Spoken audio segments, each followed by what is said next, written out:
Haleluya, selamat pagi.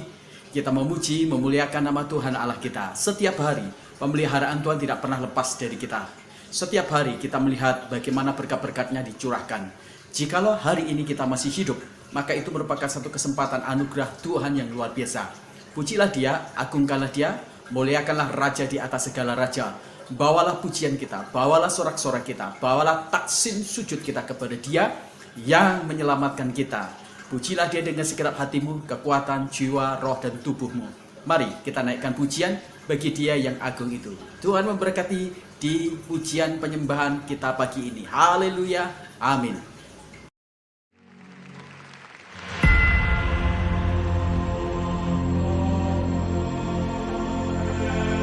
Name above all names, King of kings and Lord of lords. Satu nama yang menyelamatkan, satu nama yang menyucikan, satu nama yang membangkitkan hidup kami. Nama Yesus Kristus Tuhan, Raja segala raja, Tuhan segala Tuhan. Kau layak disembah.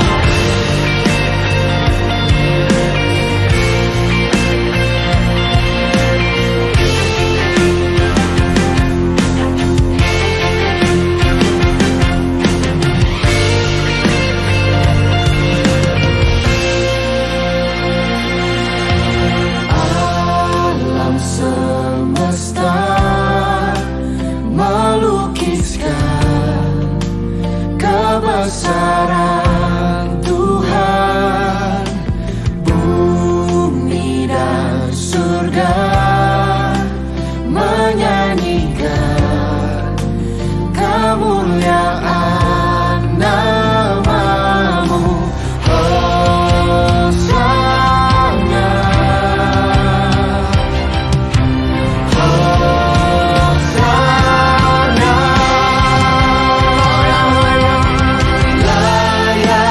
Dipuji, disembah, Kaulah yang bertata, dulu, sekarang, dan selamanya. Raja atas segala raja, nama-Mu besar termulia.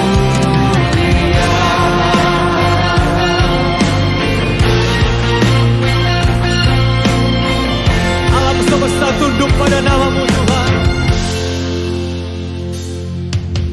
Alam semesta melukiskan kebesaran Bumi dan Tuhan, surga, bumi dan surga menyanyikan kemuliaan Katakan Hosana.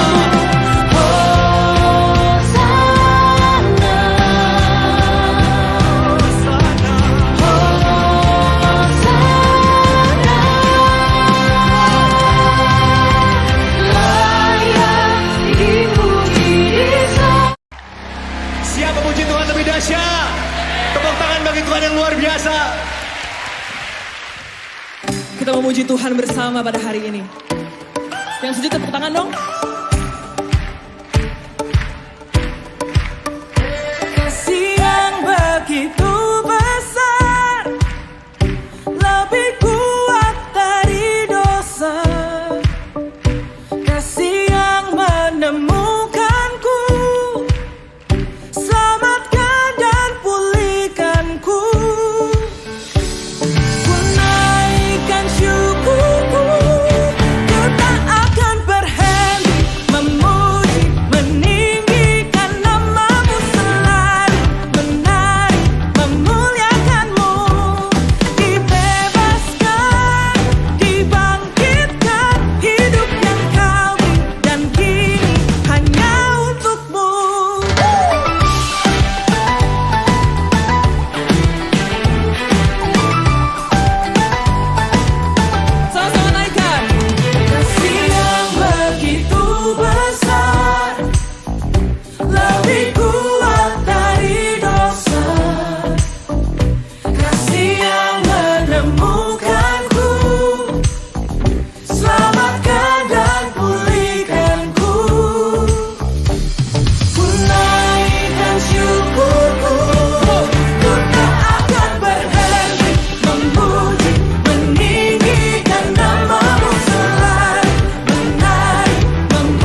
On bass, Samuel Mali.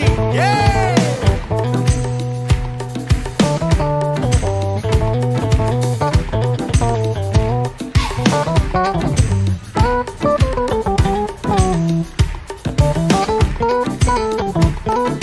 Here we go! Ku tak akan berhenti memuji, meninggikan nama-Mu selalu, menari, memuliakan-Mu. Dibebaskan, dibangkitkan, hidup yang Kau berikan kini hanya untuk-Mu. Takkan berhenti meninggikan nama-Mu. Dibebaskan, dibangkitkan, hidup yang Kau berikan kini hanya untuk-Mu. Hidup yang Kau berikan kini hanya untuk-Mu.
Haleluya, kita sudah memuji, memuliakan Raja di atas segala Raja, Sang Penebus kita. Tiba waktunya kita diisi oleh firman Tuhan. Firman yang meneguhkan kita, firman yang memberikan pelajaran, firman yang memberikan terang, firman menjadi pandu bagi kita semuanya. Firman yang menolong kita semuanya memahami rencana Tuhan secara personal dan secara komunal dan secara universal dari Allah terhadap kehidupan kita. Mari kita menyiapkan hati kita, menyiapkan jiwa kita menjadi tanah yang subur untuk digarami, untuk diolah oleh firman Tuhan, sehingga hidup kita menjadi hidup yang diselaraskan oleh firman itu. Mari kita berdoa. Bapa di dalam surga, kami berterima kasih, kami boleh memuji, memuliakan nama Tuhan yang perkasa, yang luar biasa. Hari ini kami sebentar lagi akan mendengarkan kebenaran firman-Mu. Tuhan yang Kau memberkati dan urapi firman-Mu, dan Roh Kudus ada di sana supaya akhirnya firman bukan hanya dari sekedar tata kata, tetapi firman kemudian menjadi satu roh yang menghidupkan, yang membawa kami semuanya mengalami pertumbuhan-pertumbuhan sebagai manusia rohani, dan akhirnya kami menjadi orang-orang yang terus-menerus hidup di bawah kebenaran dan tuntunan firman-Mu, dan kami menjadi orang-orang yang selalu melakukan dengan gembira, dengan kesungguhan hati, pelaku-pelaku firman yang berkenan kepada Tuhan. Biarlah hidup kami menjadi hidup yang sesuai dengan kehendak Tuhan. Biarlah hidup kami menjadi kehidupan yang memuliakan nama Tuhan lewat kegemaran kami mempraktekkan firman itu secara nyata di hidup kami. Terima kasih, kami siap mendengarkan firman-Mu. Dalam nama Tuhan Yesus Kristus kami berdoa, haleluya, amin. Bapak Ibu yang kekasih dalam Tuhan, sebelum kita mendengarkan kebenaran firman Tuhan, mari kita menonton video yang akan kita tayangkan ini. Tuhan memberkati kita semuanya.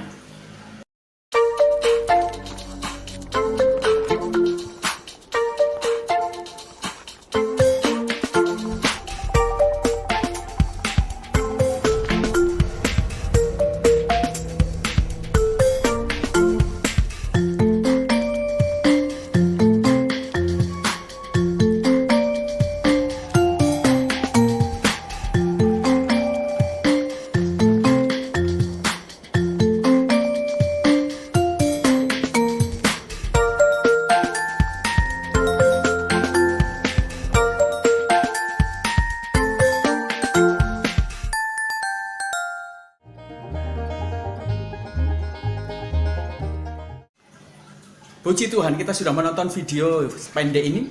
Saya ingin membagikan kebenaran firman Tuhan berhubungan dengan rusa gunung. Hari ini kita akan berbicara tentang tema kekuatan kaki rusa gunung. Mari kita membuka di dalam Habakuk pasal yang ke-3 ayat yang ke-19.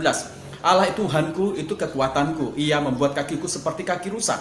Ia membiarkan aku berjejak di bukit-bukitku untuk pemimpin biduan dengan permainan kecapi.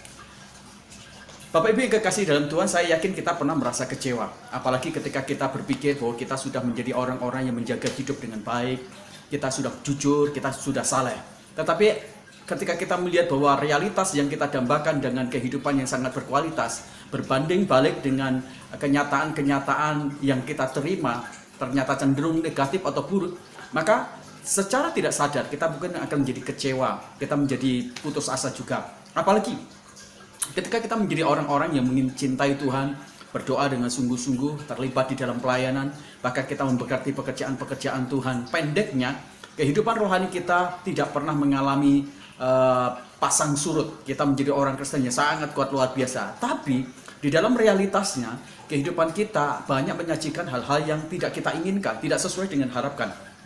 Maka kita cenderung menjadi kecewa, kita cenderung menjadi patah semangat, kita cenderung juga menjadi putus asa. Jikalau Bapak Ibu mengalami hal-hal seperti itu, Bapak Ibu sama seperti Habakuk. Dia adalah seorang yang begitu luar biasa menjaga kesucian hidupnya, perilakunya, tingkah lakunya, dan moralnya, bahkan kehidupan rohaninya seperti tanpa cacat. Tetapi dalam fakta dan kenyataannya, dia melihat di dalam kehidupan di dunia sosial dan kerajaan Israel, dia melihat sesuatu yang berbanding terbalik.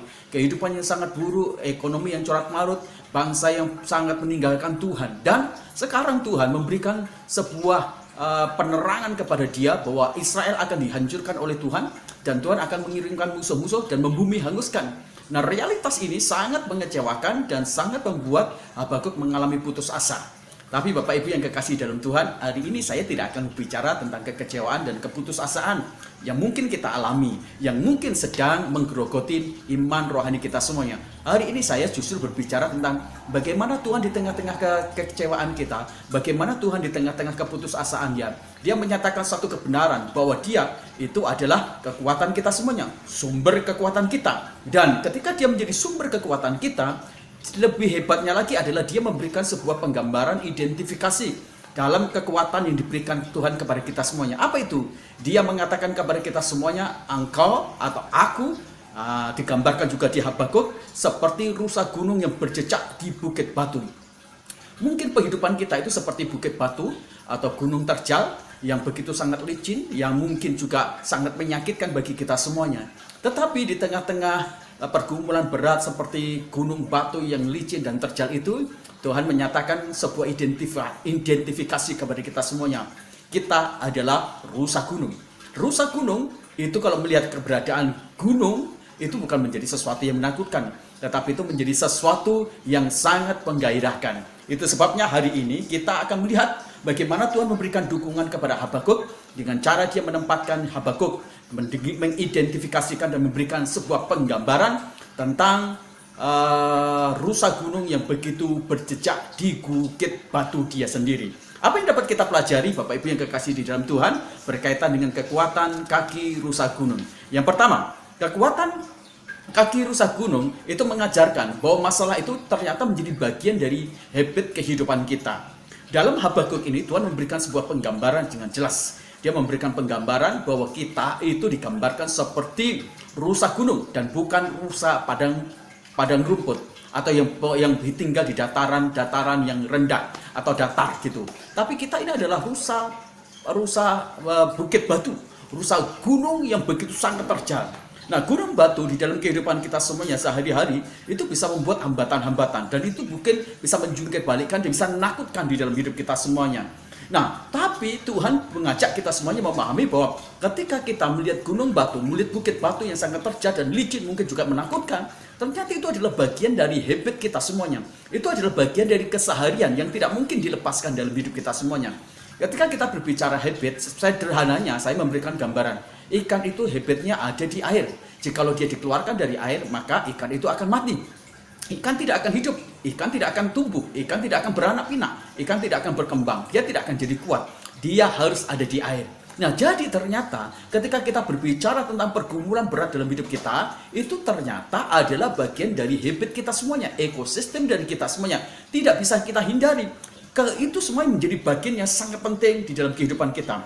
Gunung batu yang terjal, kalau kita memahami itu menjadi bagian dari habit kita semuanya, maka gunung batu yang terjal dan licin yang seperti membahayakan itu ternyata akan memiliki sebuah nilai tersendiri. Berbeda dari cara pandang kita seperti menakutkan. Tidak. Kalau kita ditempatkan sebagai rusa gunung, kita ditempatkan dalam gunung yang terjal, dalam gunung yang sangat membahayakan dan licin. Tapi kalau jati diri kita adalah rusa gunung, maka gunung yang membahayakan itu tidak lagi membahayakan.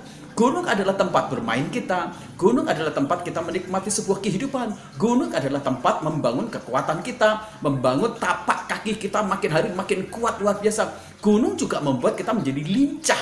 Gunung juga membuat kita menjadi agresif dan gesit luar biasa. Gunung batu yang terjal tidak lagi menjadikan sebuah tempat yang membahayakan, menakutkan, dan memberi euforia, ketegangan atau tekanan-tekanan tersendiri. Bukan. Kita tidak menjadi paranoid ketika kita berada di sebuah gunung permasalahan yang begitu berat, akut. Kenapa? Kita ini adalah rusa gunung masalah. Kita ini adalah rusa gunung masalah. Kita berpijak di tempat-tempat masalah yang sangat membahayakan. Dan anehnya adalah kita tidak takut.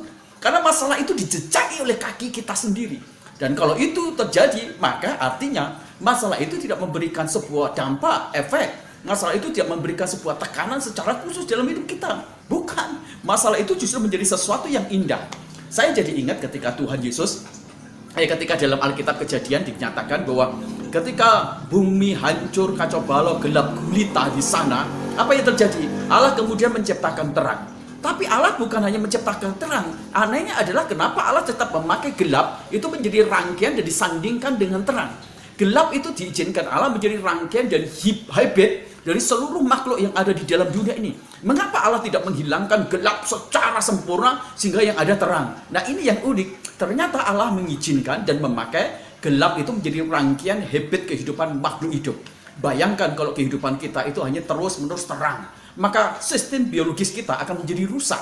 Sistem biologis istirahat kita, sistem biologi kerja kita semuanya pasti akan menjadi hancur, pasti akan mengalami ketidakseimbangan dan mungkin akan mengalami abnormal dan akhirnya kita bisa menjadi sakit dan kita kehilangan kekuatan kesehatan. Maka malam kemudian tetap diadakan, malam tetap kemudian disandingkan dengan terang menjadi bagian rangkaian habit kehidupan seluruh jagat raya semesta dan kehidupan kita semuanya. Jadi ingat baik-baik, semua pergumulan-pergumulan berat kita, walaupun itu seperti gunung batu yang sangat terjal dan licin, dan mungkin sekedar menakutkan. Tapi itu adalah bagian dari habit. Itu adalah bagian dari rangkaian kehidupan kita yang tidak dapat dihilangkan. Di situ kita akan menjadi sehat, di situ kita akan menjadi kuat, di situ kita akan bertumbuh, di situ kita akan terus-menerus menikmati sebuah kehidupan. Dari mana? Dari habit, dari pergumulan-pergumulan berat itu. Jadi sebenarnya Tuhan ingin mengajari Habakuk, kamu harus bisa menikmati sisi-sisi dari semua masalah, sisi-sisi dari pergumulan, sisi-sisi dari tekanan. Karena di sana menyediakan juga sebuah hal-hal yang sangat fantastis indah dalam hidup kita semuanya. Ini keren.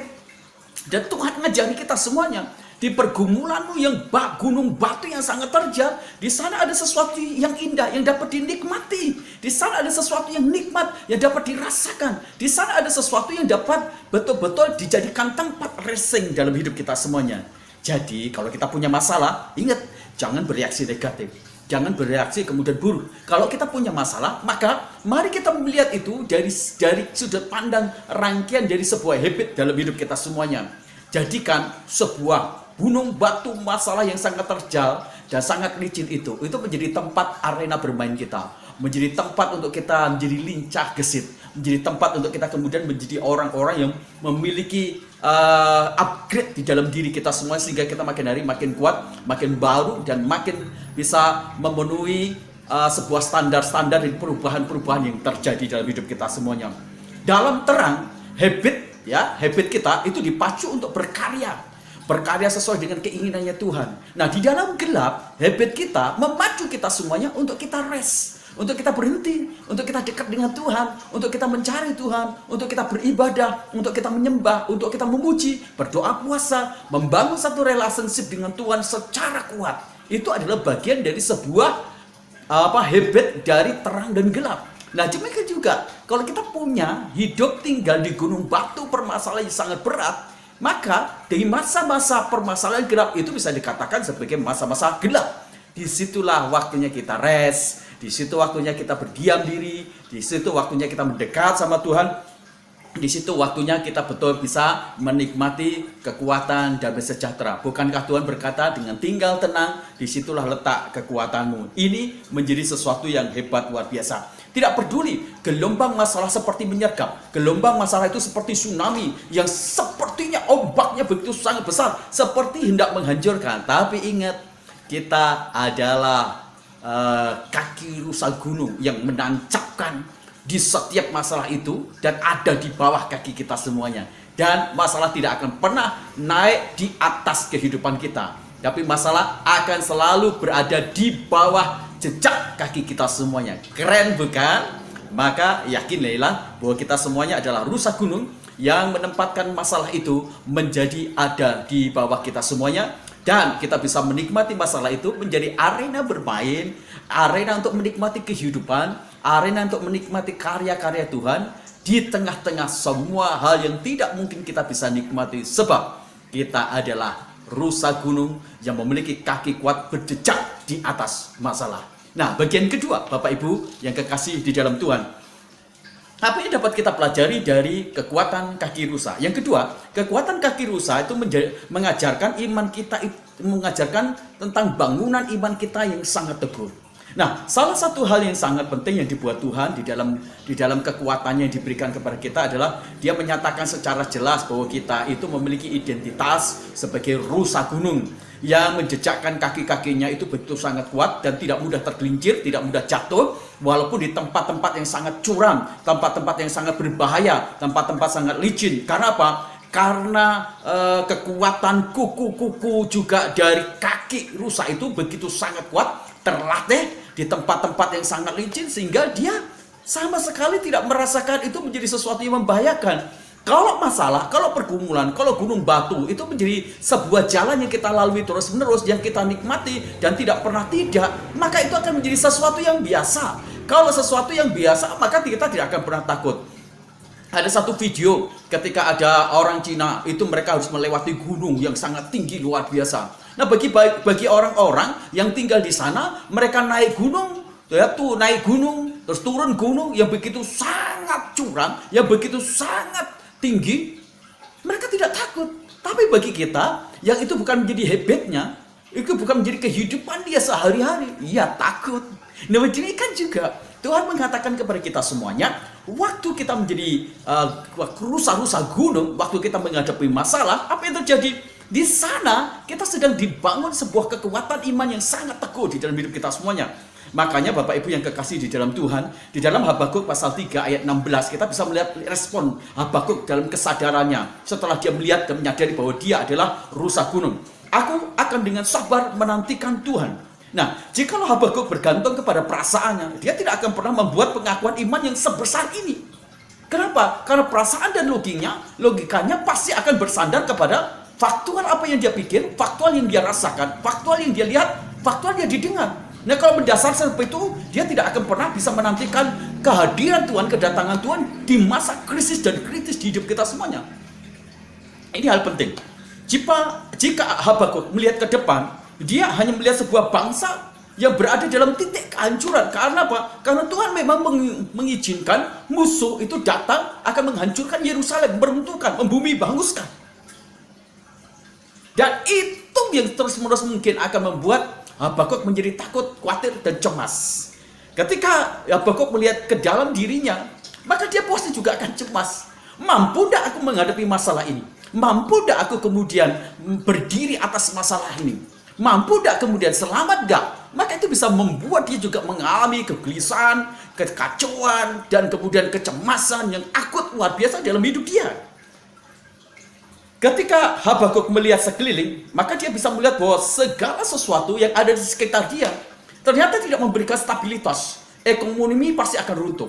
Kenyamanan pasti akan runtuh. Kehidupan yang tadinya aman, nyaman pasti akan hilang.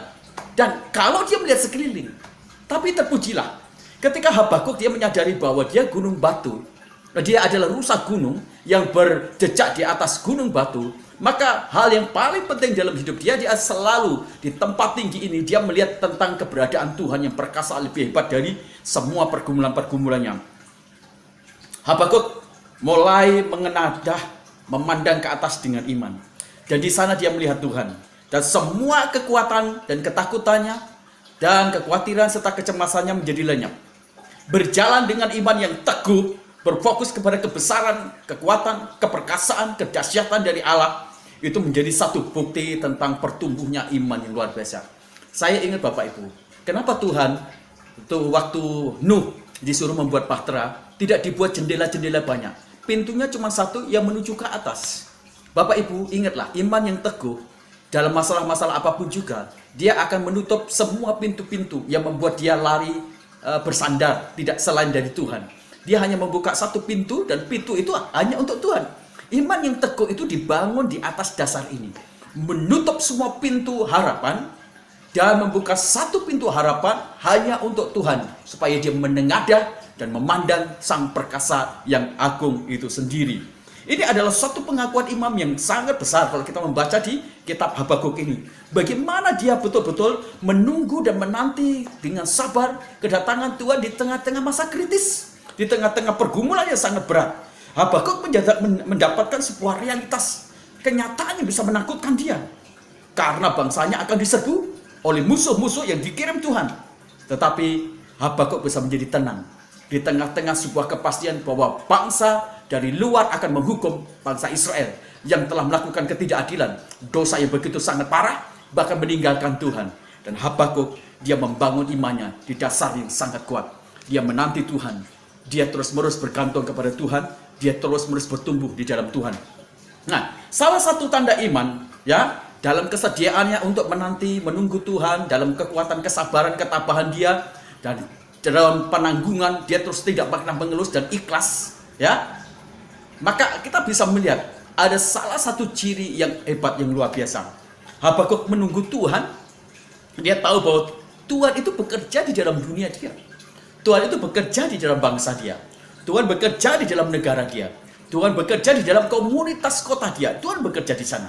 Kalau kita bisa membaca di Habakuk pasal yang pertama ayat ke-5, Habakuk mulai menyadari bahwa Tuhan yang kau bekerja di sana.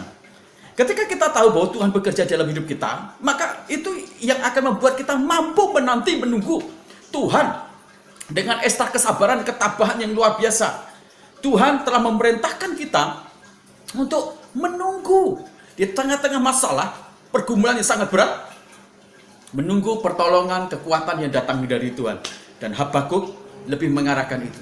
Orang yang memiliki kekuatan iman yang teguh, dia mengarahkan sudut pandang dia bukan kepada masalah, kepada situasi, tapi kepada janji-janji Tuhan. Dia begitu sangat kuat berpegang kepada janji Tuhan. Walaupun realitasnya itu bertentangan dengan apa yang dijanjikan Tuhan, tapi dia lebih memilih memegang janji Tuhan dibandingkan memegang fakta. Fakta itu berubah, fluktuasi, bersifat temporal, tapi janji Tuhan itu pasti tidak akan pernah berubah. Dan Habakuk dia lebih memegang kepada faktual yang tidak pernah berubah, janji Tuhan yang pasti. Dan lebih keren lagi, Habakuk mengarahkan fokus dia dari masalah kepada Tuhan. Itu yang keren. Jikalau engkau mengarahkan seluruh masalah itu dalam fokus hidupmu, pikiranmu, maka masalah akan menguasai dirimu. Tapi jika kita fokus dalam masalah-masalah itu kepada Tuhan, maka kekuatan Tuhan itu akan jadi lebih besar dalam hidup kita semuanya. Makanya Daud berkata demikian, aku senantiasa memandang Tuhan dan aku tidak akan goyah. Nah, kebenaran ini yang harusnya membangun iman kita semakin hari semakin teguh. Semakin teguh. Dan kita tidak akan sedikit pun menjadi putus asa. Sekalipun di sekitar kita bergejolak, sekalipun di sekitar kita itu seperti mengalami perubahan-perubahan yang sangat drastis, yang tidak kita duga-duga. Dan itu mungkin juga akan membuat kita mengalami hal-hal kerugian-kerugian yang besar. Tetapi ketika kita bertumbuh di dalam iman kita yang sangat kuat dan kokoh, teguh, maka tak ada satupun yang bisa menggoncangkan. Dengan kita membangun kekuatan dasar iman kita, maka tidak ada satupun yang bisa merobohkan kita semuanya. Jadi bangunlah iman kita semuanya bukan pada pasir, tapi pada dasar yang kuat. Bangunlah imanmu bukan berdasarkan hikmatmu, kebijaksanaanmu, kepintaranmu, tapi berdasarkan hikmat Allah. Bangunlah dasar imanmu bukan berdasarkan apa yang kamu lihat, tetapi apa yang tidak kita lihat, yaitu didasarkan kepada kebenaran firman, kepada Tuhan itu sendiri. Maka kita pasti akan memiliki keteguhan dan kekuatan luar biasa. Dan bagian yang ketiga yang dapat kita pelajari dari kekuatan kaki rusa gunung adalah kekuatan kaki rusa gunung itu mengajarkan bahwa masalah menjadi batu loncatan pijakan kita untuk meloncat jauh, melompat tinggi. Kadang-kala ketika rusa gunung mencari makanan, dia harus kadang terhambat, terbentur oleh karena jurang. Ketika dia mau makan, di seberang ternyata ada makanan-makanan rumput yang besar, yang begitu banyak, yang subur, yang hijau, segar gitu. Tetapi ada jurang. Apa yang dilakukan oleh rusa gunung? Maka rusa gunung mencari pijakan batu, dan kemudian dia mulai mengatur kaki belakangnya, dan dia mulai meloncat jauh, sampai kemudian dia bisa menyeberangi jurang. Itu yang dilakukan. Jadi setiap masalah dalam kehidupan kita, sebesar gunung batu apapun juga, itu adalah batu loncatan. Membuat kita bisa naik tinggi, membuat kita bisa menerobos lebih jauh lagi. Batu terjal, batu licin apapun juga yang mungkin menimpa hidup kita sebagai bagian dari masalah kita, itu bisa menjadi satu pijakan yang sangat kuat untuk kita mengambil energi dorong, energi kinetik, supaya berakhirnya kita terdorong memiliki sebuah kekuatan ekstra luar biasa, menyeberang jurang, melintasi jurang, melempasi ngarai-ngarai, sehingga kita bisa pindah posisi dari segala sesuatu yang gersang ke wilayah kesuburan. Dari wilayah kelemahan kita menuju ke wilayah kekuatan. Dari wilayah keburukan kita bisa menuju ke wilayah kebaikan. Kita pindah. Dari mana? Kaki rusa gunung memijak kepada batu masalah itu, sehingga dia memiliki sebuah dorongan energi. Dan dia meloncat ya lebih tinggi. Dia melompat lebih tinggi. Nah, itu yang harus kita ingat. Saat melihat realitas bangsa yang mengalami kehancuran karena bangsa itu menolak Tuhan, dan karena Tuhan memang akan menghukum sesuatu yang tidak bisa ditolak oleh bangsa Israel, Habakuk mulai menggunakan sebuah kebenaran bahwa dia adalah rusa gunung. Dia menggunakan iman yang melompat, dia menggunakan iman yang meloncat, melintasi hambatan-hambatan. Makanya akhirnya Habakuk dia bisa melihat sesuatu yang tidak bisa dilihat orang lain. Waktu lompatan iman muncul, waktu loncatan iman muncul, maka dia bisa melihat sesuatu hebat luar biasa. Dia berkata demikian, sekalipun pohon ara tidak berbuah, pohon zaitun tidak berbunga, sekalipun anggur tidak menghasilkan buah, ladang, gandum, semuanya hilang, aku akan bersukacita. Ada 3 bagian penting yang akhirnya bisa dilompati, diloncati oleh kebenaran dari iman yang luar biasa. Waktu kita berbicara tentang bunga, bunga itu merupakan sebuah pokok itu berbicara tentang masa depan. Ketika petani-petani mereka ingin melihat buah anggur, maka yang mereka lihat adalah bunga itu sendiri. Bunga ini akan menjadi bakal dari sebuah buah. Apa yang dilakukan oleh Habakuk? Ketika dia melihat sesuatu yang diharapkan yang ke depan, yang berbicara masa depan, walaupun semuanya serba gelap, tapi dia melintasi itu semuanya. Dia menerobos, sehingga pada akhirnya dia bisa melihat masa depan di tengah-tengah segala sesuatu yang serba tertutup, gelap, gulita. Luar biasa. Dan waktu kita berbicara tentang ladang domba, kita berbicara tentang apa? Kita berbicara tentang sesuatu yang kini. Kalau kita bicara anggur, kita berbicara tentang kekinian ini. Berbicara tentang faktual yang terjadi dalam ini. Nah, Habakuk melintasi, memindahkan ruang mata dia, ruang kepercayaan dia, ruang pengharapan dia dari yang sekarang pindah kemana? Pindah ke sesuatu yang real. Kemana itu? Ke Tuhan itu sendiri. Dan kalau kita berbicara tentang sesuatu yang berkaitan dengan lembu, itu adalah kepemilikan masa lampau yang dibeli. Bicara tentang masa lampau kita pun yang segera menakutkan. Kalau kita ingat mungkin sesuatu yang buruk. Tetapi Habakuk melintasi itu semuanya dengan loncatan iman dia, dengan lompatan iman dia yang luar biasa. Lihat, ini menjadi sesuatu yang sangat penting.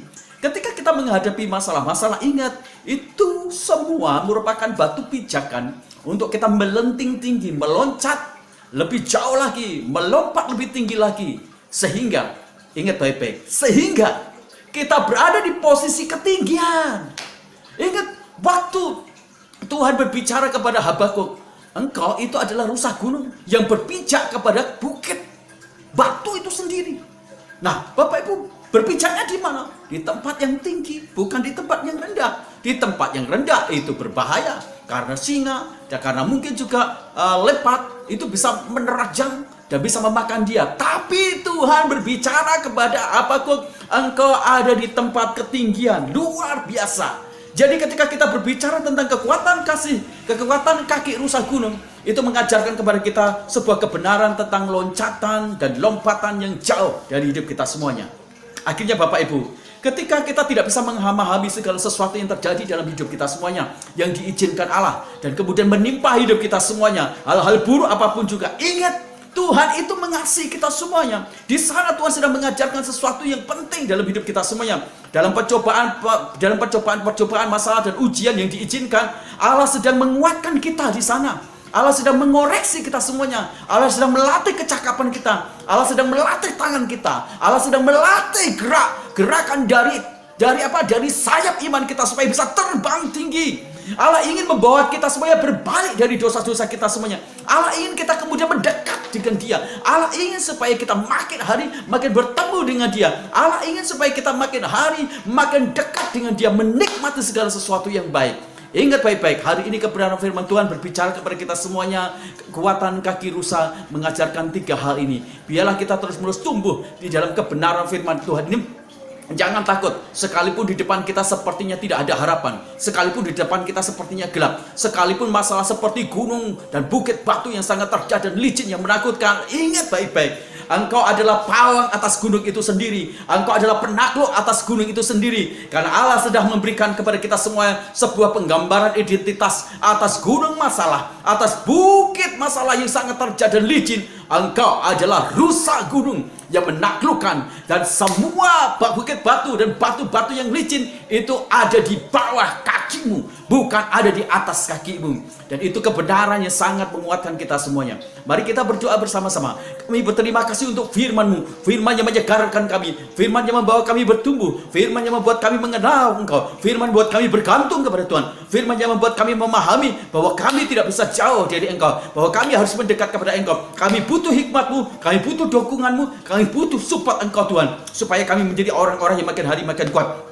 Berdoa untuk bangsa dan negara kami yang sedang menghadapi masalah-masalah yang berkaitan dengan COVID ini Tuhan, yang masih belum terlalu reda ini Tuhan. Tuhan, Engkau memberkati pemimpin kami Pak Jokowi, berkati hikmat marifat dengan jajaran kementerian, bahkan DPR, kemudian dengan beberapa manapun juga, area-area manapun juga yang bermitra dan bekerja sama, supaya akhirnya COVID ini dapat diatasi. Berdoa untuk vaksinisasi yang terjadi di Indonesia ini, supaya makin hari orang akan makin mau dirinya divaksin. Berdoa untuk Satgas COVID. Berdoa Tuhan untuk para nakes, dokter, perawat, mereka yang menjadi cleaning service di rumah sakit, mereka yang menguburkan mayat-mayat, dan mereka ya Tuhan juga yang menangani di krematium. Tuhan Engkau memberkati mereka semua, jauhkan supaya mereka tidak terjangkit. Berdoa Tuhan untuk orang-orang yang memanfaatkan kondisi COVID ini untuk merusak, menghancurkan, dan membuat orang-orang mengalami penderitaan sehingga mereka tidak memiliki hati nurani. Mereka yang menimbun masker, mereka menimbun obat, mereka menimbun oksigen. Tuhan Engkau berkati, tangkap mereka semuanya supaya hati nuraninya dibangkitkan lagi, dipulihkan lagi, sehingga mereka bertobat dengan sungguh-sungguh. Kami berdoa Tuhan untuk Tuhan orang-orang yang berusaha mengganggu pemerintahan Jokowi, baik itu dari ekstrem kanan, ekstrem kiri. Kami patahkan, kami hancurkan rancangan jahat mereka dalam nama Tuhan Yesus. Bapak, kami berdoa juga supaya Tuhan memberkati bangsa dan negara kami, dilawat oleh Roh Kudus, dijamah oleh Roh Kudus, supaya banyak jiwa-jiwa yang percaya sama Tuhan Yesus. Mereka menjadi percaya sama Tuhan Yesus, menyerahkan hidupnya kepada Tuhan Yesus, dan mereka mengalami perubahan dalam hidup, pertobatan yang sangat radikal. Terima kasih Tuhan. Kami berdoa juga Tuhan untuk keberadaan kota kami. Tuhan Engkau memberkati kota kami, Engkau memberkati bupati, Engkau memberkati camat, Engkau memberkati kepala desa, Engkau memberkati lurah, Engkau memberkati RW RT, supaya mereka memimpin kota kami, memimpin dengan bijaksana dan takut akan Tuhan.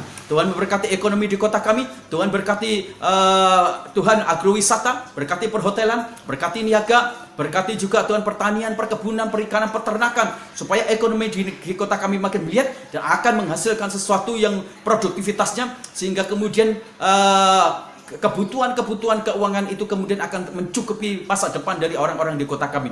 Berdoa untuk gereja-gereja supaya makin hari makin bersatu, gereja makin hari makin bermitra, bekerja sama, sehingga mereka semuanya bisa menghasilkan karya-karya yang bagus untuk kota di mana mereka tinggal Tuhan. Terima kasih, kami percaya bahwa tangan Tuhan tidak akan pernah berpaling dari kota kami, dari bangsa kami Tuhan. Terima kasih. Kami juga berdoa Tuhan untuk penginjilan-penginjilan yang dilakukan di seluruh dunia ini, supaya makin hari makin terbuka. Kota-kota, tempat-tempat yang tertutup, kami patahkan kekuatan-kekuatan si jahat, kami patahkan ilah-ilah, kami patahkan kemudian atmosfer yang mengalami sesuatu penghalang, kami patahkan, kami hancurkan dalam nama Yesus. Terbukalah penginjilan-penginjilan sehingga banyak orang yang percaya kepada Tuhan Yesus. Kami berdoa juga Tuhan untuk para sponsor yang memberkati gereja kami. Mereka yang memberkati kami dengan sembako, mereka yang memberkati sembako buat kami sehingga kami bisa bagikan kepada masyarakat yang lain. Mereka yang memberkati gereja kami dalam operasional kami, mereka yang memberkati gereja kami dengan beasiswa. Tuhan Engkau memberkati berlipat ganda Tuhan, Engkau membalasnya Tuhan. Berkati kesehatan mereka, berkati perusahaan-perusahaan mereka, berkati Tuhan kebahagiaan, berkati anak cucu mereka semuanya, istri mereka dan keluarga mereka. Tangan Tuhan terus menyertai, dan berkati dengan transaksi jual beli yang makin hari makin menggeliat, sehingga mereka memiliki cukup uang untuk juga memberkati bukan hanya gereja kami, tapi memberkati lebih banyak lagi. Berkati para sponsor kami. Kami berdoa juga Tuhan untuk seseorang yang bernasar untuk membangunkan gereja bagi kami. Kami terus mendukung doa buat beliau. Tangan Tuhan memberkati, hatinya diarahkan terus-menerus, dikuatkan lagi, supaya dia berjanji menepati nasar dia Tuhan, supaya dia tidak mengalami kerugian-kerugian, supaya dia tidak mengalami keburukan-keburukan. Kami meteraikan hati yang baik, pikiran yang baik, dan kami meteraikan berkat jasmani juga dicurahkan, dan berkati dia Tuhan dengan kesuksesan untuk membangun, mewujud nyatakan sebuah nasar janjinya. Terima kasih. Kami berdoa untuk pergumulan jemaat kami dalam bidang usaha. Berjemaat kami memiliki usaha di pabrik gambar. Tuhan Engkau memberkati berlipat kali ganda. Transaksi jual beli yang berhenti, tangan Tuhan bisa memampukan. Daya inovasi baru lagi, ada tanda-tanda order baru lagi. Tuhan Engkau membuka lagi sebuah transaksi jual beli yang menggeliat lagi. Toko-tokonya juga Tuhan Engkau memberkati dalam nama Tuhan Yesus. Jemaat-jemaat kami yang bekerja kuliner, yang berusaha dengan sendiri di kuliner, Tuhan Engkau memberkati berlipat kali ganda. Mereka yang berusaha juga di bidang-bidang niaga, sembako, atau apapun juga, tangan Tuhan menaruh berkat atas mereka semuanya. Tuhan, jemaat kami juga yang menjadi seorang karyawan, Tuhan Engkau memberkati supaya Tuhan memberikan kepada mereka semuanya sebuah promosi-promosi yang hebat, sehingga mereka semuanya menikmati berkat Tuhan luar biasa. Kami juga berdoa secara khusus untuk jemaat-jemaat kami yang sedang mengalami sakit penyakit, teman-teman yang meminta dukungan doa ketika mereka mengalami sakit penyakit, mereka yang tidak bersama-sama dengan kami tapi mereka yang jauh, dan hari ini yang mereka yang menonton Tuhan pelayanan kami pagi ini, kami memberkati dan kami mengangkat tangan, kami mematahkan sakit penyakit yang ada di dalam tubuh mereka, sakit COVID, juga kemudian sakit jantung, dan sakit tekanan darah tinggi, kolesterol, dan sakit-sakit yang membahayakan apapun juga, entah itu kanker, entah itu kemudian tekanan darah tinggi, ada sesuatu yang membahayakan. Di dalam nama Tuhan Yesus Kristus, Sang Tabib Agung, yang firman-Nya berkata oleh bilurnya kamu menjadi sembuh secara permanen dalam nama Tuhan Tuhan Yesus, aku memeteraikan itu semuanya. Bapak, kami juga memberkati anak-anak sekolah minggu kami, remaja kami, dan pemuda kami, supaya mereka makin cinta Tuhan. Di tengah-tengah situasi ini, hati mereka tetap melakukan sebuah Tuhan pelayanan dan ibadah secara pribadi, sehingga mereka makin hari makin mengenal kepada Tuhan. Tuhan memberkati anak-anak kami moralnya, supaya mereka tidak menjadi jeglok, supaya mereka tidak memiliki persahabatan dengan orang-orang yang tidak baik, dan mereka makin terbangun. Terima kasih, kami memberkati. Kami juga berdoa secara khusus ya Tuhan, untuk operasional gereja kami. Tuhan, Engkau campur tangan, Engkau memberkati. Kami juga berdoa Tuhan untuk para lansia yang terus-menerus ada di gereja kami. Berikan kekuatan kesehatan supaya di masa tua mereka bisa menikmati hidup. Terima kasih, kami mengucap syukur atas segala sesuatu yang baik yang Tuhan berikan kepada kami semuanya. Terima kasih. Akhirnya keluargaku yang kekasih dalam Tuhan, angkat kedua tanganmu dan terimalah berkat Tuhan. Kasih sayang dari Allah Bapa kita lewat anaknya Tuhan Yesus Kristus yang telah mati di atas kayu salib, menebus segala dosa kita semuanya. Persekutuan dengan Roh Kudus yang menguduskan kita dari hari ke hari, sehingga kita tidak bercacat celah tubuh, jiwa, roh kita semuanya, dan kita menjadi pribadi yang sesuai dengan gambar kaliknya, yaitu Yesus Kristus. Itulah sebabnya Tuhan memberkati keluargamu, Tuhan memberkati usahamu, apa saja yang dikerjakan oleh kedua tanganmu dibuat menjadi berhasil. Tuhan memberkati kesehatanmu, Tuhan memberkati masa depanmu dan masa depan keturunanmu. Keluar masukmu, engkau hanya bisa menemukan pintu berkat Tuhan saja. Damai sejahtera dari Allah Bapa menyertai kita mulai hari ini sampai fajar Maranatha menjemput kita bersama-sama dengan Dia. Pulanglah dengan berkat itu, bagikan kepada orang lain, karena engkau adalah surat yang dapat terbaca, dan engkau adalah surat yang nyata yang dapat dinikmati oleh orang lain. Pulang dan beritakanlah Injil, maka Tuhan akan menyatakan tanda-tanda ajaib dalam hidupmu. Dalam nama Tuhan Yesus Kristus kami berdoa, haleluya, amin. Selamat pagi saudaraku yang kekasih dalam Tuhan. Jikalau Bapak Ibu semuanya memiliki pergumulan yang berat dalam kehidupan Bapak Ibu, silakan tulis menjadi bagian pokok doa dan kirimkan di nomor telepon yang ada di depan Bapak Ibu semuanya. Kirimkan kepada kami, maka kami pasti akan mendukung doa sampai pada akhirnya Bapak Ibu mengalami terobosan yang luar biasa. Dan jikalau Bapak Ibu semuanya digerakkan oleh Tuhan, dan dalam kemurahan hati Bapak Ibu semuanya, Bapak Ibu ingin memberkati pekerjaan Tuhan di gereja kami, baik itu kolekte, perpuluhan, misi, dan pembangunan gereja, Bapak Ibu semuanya bisa juga mentransferkan di nomor rekening yang ada di depan Bapak Ibu semuanya. Dan jikalau Bapak Ibu semuanya mendapatkan berkat dari pelayanan kami pagi ini dan firman Tuhan, bagikan kepada orang-orang lain supaya mereka semuanya juga bisa menikmati berkat dan mendapatkan berkat. Dan saya yakin bahwa ketika Bapak Ibu membagikan, Bapak Ibu sudah terlibat dalam pelayanan pekerjaan Tuhan. Dan ingat, ketika kita terlibat di dalam pelayanan pekerjaan Tuhan dan pelayanan Tuhan, maka jerih payah kita tidak akan pernah sia-sia. Tuhan memberkati kita semuanya. Semakin maju, bertumbuh di dalam iman kita di pagi hari ini. Haleluya, amin.